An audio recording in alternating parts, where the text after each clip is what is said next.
3 अदद शेरदिल 7, 8 और 9 रंग बिखेरते हुए एक दूसरे को। शेरदिल 7, 8 और 9 खूबसूरती से शाइन ब्रेक का मुजाहरा और चंद फिट के फासलों पर एक दूसरे को क्रॉस किया, जो कि इंतहाई पुरखतर मनूवर है जिसमें कमाल महारत और ट्रेनिंग रिक्वायर्ड है। और अब आप फॉर्मेशन का एक लीनियर बॉम्ब बर्स्ट का मुजाहरा देख सकेंगे।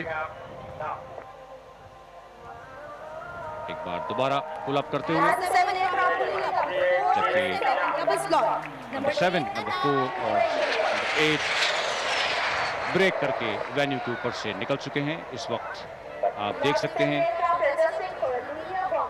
7 जहाज की मुस्तमिल फॉर्मेशन।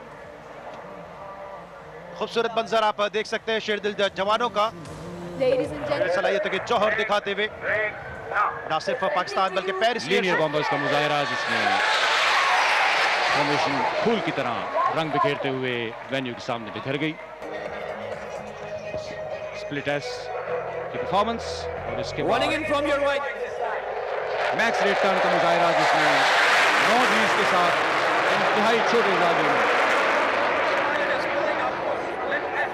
मज़ाहिया के इन शाहीनों का आसमान की वसतों में मैक्स रेड टर्न 9 टर्न का मुजाहरा इंतहाई छोटे जाविये में एक ही ऊंचाई, एक ही रफ्तार के साथ बहुत ही नीची प्रवास करते हुए विंग कमांडर ज़ीशान कमाल महारत का मुजाहरा पेश कर रहे हैं।